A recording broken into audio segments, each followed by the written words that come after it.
যায়। আপনি এক সপ্তাহ আগে 1 লাখ বাংলাদেশের পাবলিক মায়ের খাওয়া তারা ভালো হয় না। এই হইল প্রথম আলো।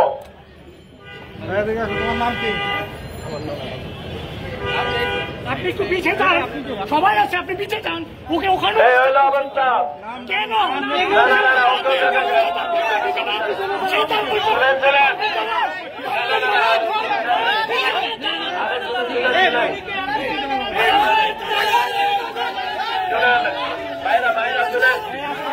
এই যে বাইরে একটা বাস্তব কথা বলি, আজকে যে বাইরে একটু দামের 2 মিনিট বাস্তব কথা বলে চলে যাবো প্রিয় ভাইয়েরা। একটা বাস্তব কথা বলি, এই যে আজকে আমরা লোকেরা এখানে সাধারণ পাবলিক এখানে 26-এর আন্দোলনে অংশগ্রহণ করা, আমি একজন সাধারণ পাবলিক আসছি প্রথম আলো নিয়ে কিছু কথা কইতে। এই প্রথম আলো ইন্ডিয়া দালালি করতেছিল গত 15 বছর, সমস্যা নাই, কিছু বলে নাই। এখন তাদের মা চলে গেছে, তারপরও দালালি করা জানতেছে না। এটা তো হইতে পারে না প্রিয় ভাইয়েরা। এখন আমাদের প্রিয় পিনাকি ভট্টাচার্য দাদা, সাংবাদিক ইলিয়াস একটা ঘোষণা দিচ্ছে যে এখানে গরু জবাই করবে প্রথম আলো চ্যাবল খাওয়ানোর জন্য।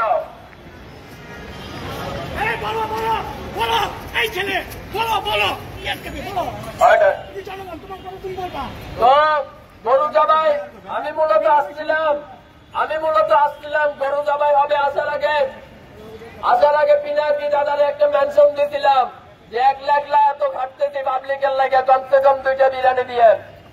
এখন আইসা দেখতেছি গরু তো দিলই না, গরু আসতেছে, কালকে আসবে। তবে প্রথম আলোর সামনে গরু অবশ্যই জবাই হবে চালানোর জন্য। প্রথম আলোকে এইরকম দালাল একটু উদাহরণ দিয়ে যায়। তবে মুসলিম যদি পেশাব করতে বসে, ওইটারে তারা হাইলাইট করে লেখে একজন মুসলিম পেশাব করতে বসে।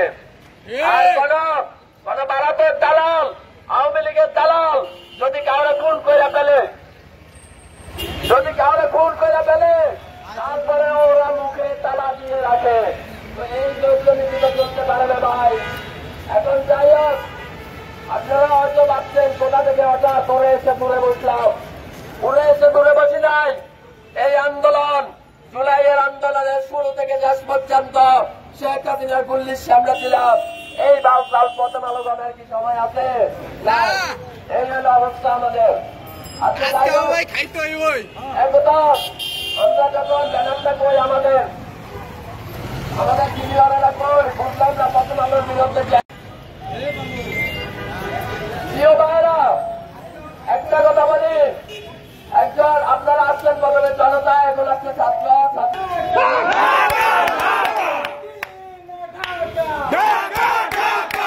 আমি বেশি কিছু বলবো না, আমাদের সিনিয়র ভাইয়েরা একটু বলবে, আমি তো অসুস্থ, আগে বলে শেষ করে দিয়ে যাই। আপনি এক সপ্তাহ আগে 1 লাখ বাংলাদেশের পাবলিক মায়ের খাওয়া তারা ভালো হয় না। এই হইল প্রথম আলো।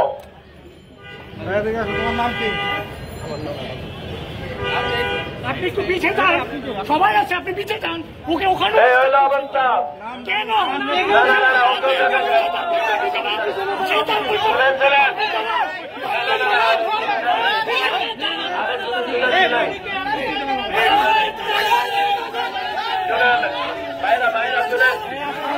এই যে বাইরে একটা বাস্তব কথা বলি, আজকে যে বাইরে একটু দামের 2 মিনিট বাস্তব কথা বলে চলে যাবো প্রিয় ভাইয়েরা।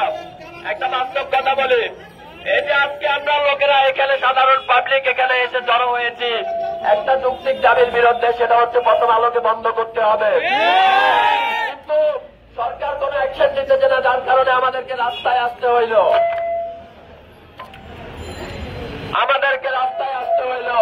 প্রিয় সরকার, আপনারা একটা কথা বলি, রক্তের বিনিময়ে আপনাকে বসাইছি চেয়ারে, আপনি সিচুয়েশন বোঝার চেষ্টা করেন। এই যে লোকগুলো একসাথে হইতে এখানে যদি আওয়ামী লীগের গণদেশের একটা গুলি চালাই দেয়, তখন আমরা কি আওয়ামী লীগের পদত্যাগ চাইব না সরকারের? তাহলে এই যে বিষয়টা, ছোটখাটো বিষয়টা, এই কথাটা আপনাকে কানে কে দিবে? আপনার গোয়েন্দা সংস্থা দিবে। সুতরাং আমাদের এখানে আসার আগে গোয়েন্দা সংস্থার বলার উচিত ছিল যে প্রিয় সরকার প্রথম আলোকে বন্ধ করে দেন।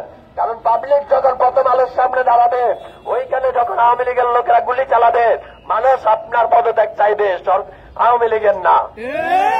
তাহলে এই যে আমাদের গোয়েন্দা সংস্থার ব্যর্থতা, এখানে আমি জানি গোয়েন্দার অনেক লোক আছে, মাগরিবের পরে সরকারের কানে কানে গিয়ে বলবে ইয়ে সরকার রাস্তাঘাট ঠিক আছে, কোনো সমস্যা নাই, আসলে তো মানুষ এখানে এসে জান দিয়ে ফেলতেছে। তো সরকার মনে করবে রাস্তাঘাটে কোনো সমস্যা নাই। গোয়েন্দারা কেন এটা চাইবে? কারণ গোয়েন্দারা চায় আমরা একটু অনাকাঙ্ক্ষিত ঘটনা ঘটাই দিই, আর এটা আর একটু বেশি হয়ে যাক, আর বিনিময়ে আমরাই সরকারের পদত্যাগ চাই। গোয়েন্দারা এটা চায়। তো প্রিয় গোয়েন্দা ভাইরা, অ্যাকসেপ্ট দ্য সিচুয়েশন, আপনারা এটা মেনে নেন। আপনার মা এই দেশ ছেড়ে চলে গেছে, আপনারা এটা বুঝতে পারতেছেন না কেন? ইচ্ছা করলে 5 তারিখে তৌহিদি পাবলিক জনতা এই প্রথম আলোকে মাটির সাথে মিশাই দিতে পারত, কিন্তু মিশাই নাই। আমরা 5 তারিখে মিশাই নাই, আমরা দেখাইছি সহানুভূতি। আপনারা বুঝতেছেন আমরা দুর্বল হয়ে গেছি, এই হলো অবস্থা। তো প্রথম আলো মনে করতেছে আমরা দুর্বল হয়ে গেছি। আরে ভাই, সিচুয়েশন বুঝার চেষ্টা করেন। রাস্তায় দিয়ে যখন প্রথম আলোর কি জানো নাম, সম্পাদকের নাম কি জানো? মাহফুজ নাম দিতে, মতিউর রহমান, কত সুন্দর নাম, নাম দিতে ইসলামিক, আর বাটপাড়ি করে ভারতের হয়ে। এই হলো বাংলাদেশের অবস্থা। এই ইসলামদারি নামদারি মতিউর, এরা ইসলামের যত ক্ষতি করছে, কোন হিন্দু ভাইও ইসলামের এত ক্ষতি করে নাই। এটা হলো বাস্তবতা। যখন কোন মুসলিম পেশাব করতে বসে, তখন সে কি করে? একজন মুসলিম পেশাব করতে বসছে, কারওয়ান বাজার বাসায় দিতে। আর যখন হিন্দু একটা লোকের মাইরা খুন করে একদম সাফাই করে ফেলায়, ভারতের কোন দালাল, আওয়ামী লীগের কোন দালাল মাইরা সাফাই করে ফেলায়, তখন সে বসে বসে দেখে যেটা মতো এটা দেখার দরকার নাই। এই হলো প্রথম আলোর অবস্থা। তো ভাই, এগুলো তো আমরা মানবো না। আমরা তো জুলাই আন্দোলনের রাস্তায় ছিলাম। প্রিয় সরকার, আপনি যদি ব্যর্থ হন, এই প্রথম আলো এই দিল্লি স্টারকে যদি আপনি রাখেন, আপনি তো ব্যর্থ হবেন, এটা তো শিওর। আর আপনি যদি ব্যর্থ হন, কল্লাটা তো আগে আমার যাবে ভাই, বুঝেন না কেন? তো এটা আপনারে বুঝতে হবে। আমরা চাই না আপনার ব্যর্থতা, আমরা চাই না। তবে আপনাকে মাথায় রাখতে হবে, আপনার গোয়েন্দা সংস্থা পাবলিক ডিমান্ড কি চায়, পাবলিক হার্ট কি চায়, এই নিয়ে বরাবর আপনাকে কোন রিপোর্ট দিচ্ছে না। আমি বলবো দ্বিতীয় বাড়ি থেকে আনা পাই যতগুলো গোয়েন্দা সংস্থা আছে, এদেরকে লাত্তি মেরে বের করে দেন। কারণ এরা এই যে আজকে এখানে একটা মিটিং হচ্ছে না, এরা এই সরকারকে বলবে না, রাতে যাইয়া বলবে পাবলিক শান্ত আছে। পাবলিক কি শান্ত আছে?